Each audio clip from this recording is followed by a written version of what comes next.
Swastiastu. Perkenalkan, nama saya Gede Permana. Di sini saya sekarang sudah berada di SD Negeri 4 Kalibubuk.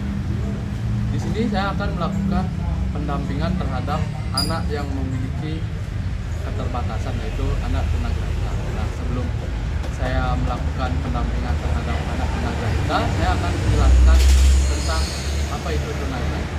Nah, tunagrahita itu adalah anak yang memiliki keterbelakangan kognitif secara signifikan. Nah, anak tunagrahita itu tergolong menjadi 4 kelompok. Yang kelompok pertama yaitu anak tunagrahita tergolong ringan, kemudian sedang, kemudian berat, dan yang terakhir sangat berat. Nah, di SD 4 Kalibubuk ini, khususnya pada kelas 4, terdapat 2 anak tunagrahita yang tergolong ringan, yang bernama Bude dan Cornelia. Nah, tanpa berlama-lama lagi, mari kita langsung lanjut saja ke proses pembelajaran. Baik, di sini saya sekarang sudah bersama Pak Ismail Bayu selaku wali kelas 4 di SD Negeri 4 Kalibubuk. Jadi di sini saya akan melakukan pendampingan terhadap 2 anak dari siswa anak didik Pak Agus. Di sini saya akan serahkan saja ke saya Bude sama Cornelia, ya, kebetulan anak ini perlu mendapatkan khusus lainnya, karena dalam mengolah informasi memang agak kurang dibandingkan siswa yang lainnya. Jadi sekarang Bude sama Cornelia perhatikan apa yang Bapak pegang ini, apa namanya ini, tumbuhan, ya, tumbuhan. Kalau di sekitar kalian kan sudah sering melihat tumbuhan seperti ini, ya. Sekarang kalau Bude sama Cornelia pernah disuruh nyiram nggak? Nah, kalau tanamannya nggak disiram, apa yang terjadi? Ya, juga. Jadi sama halnya seperti anggota tubuh manusia. Jadi tumbuhan juga memiliki anggota tubuh, ya, dan memiliki peran masing-masing. Kalau manusia tangannya punya anggota tubuh tangan, kaki, tapi tumbuhan juga punya anggota tubuh, ya, tubuhnya berbeda sama dengan manusia atau hewan, ya. Jadi perhatikan ini, coba anak Bude sama Cornelia dipegang, ya, coba dipegang ini. Ini apa namanya, Bude sama Cornelia? Akar, ya. Jadi kalau ketika Bude sama Cornelia sudah menyiram, akar inilah yang akan menyerap air, ya, menyerap air di dalam tanah. Jadi akar ini tertanam di dalam tanah, ya. Ketika Bude sama Cornelia menyiram air, jadi akar ini yang menyerap air sama mineral yang ada di tanah, ya. Kemudian selain berfungsi menyerap air, ya, akar ini juga berfungsi, bayangkan kalau tidak ada akar, apa yang terjadi? Tumbuhan ini akan,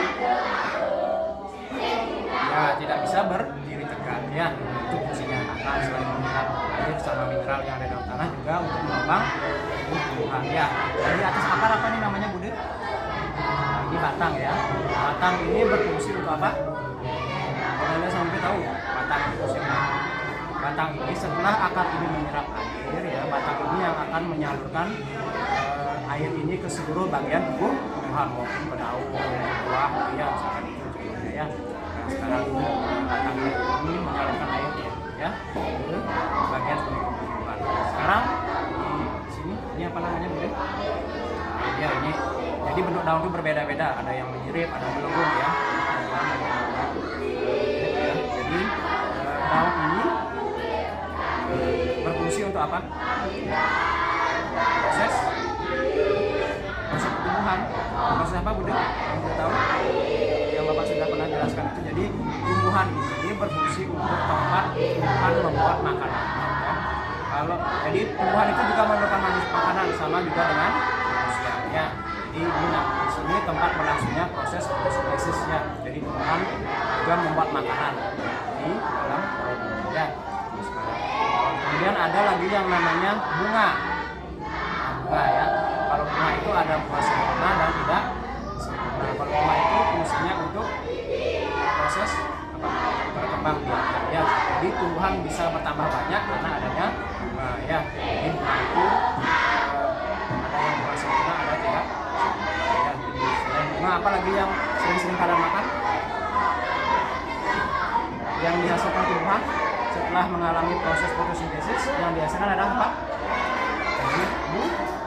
Buah, ya. Yang sering-sering kalian makan itu namanya buah, itu hasil dari proses fotosintesis, ya. Jadi dari apa yang Bapak sudah jelaskan tadi ada yang tanyakan nggak? Ada. Jadi kalau Bapak sudah menjelaskan itu sama Korea, jadi tahu ya. Jadi setiap tumbuh-tumbuhan ini memiliki peran masing-masing ya, sama dengan juga kita punya manusia dan kalau tangan, kalau manusia punya kaki sama tangan, tumbuhan punya kaki sama tangan nggak? Ya, dia juga punya akar, batang sama. Ya, coba sebutkan lagi bagian-bagian tumbuhan apa saja? Dari bawah akar, apa lagi dulu? Batang, terus ini daun yang sering kalian makan, buah, manis ada rasanya asamnya, ya. Apa lagi satu? Selain buah apa?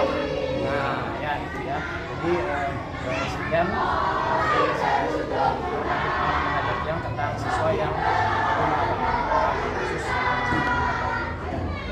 Terima kasih.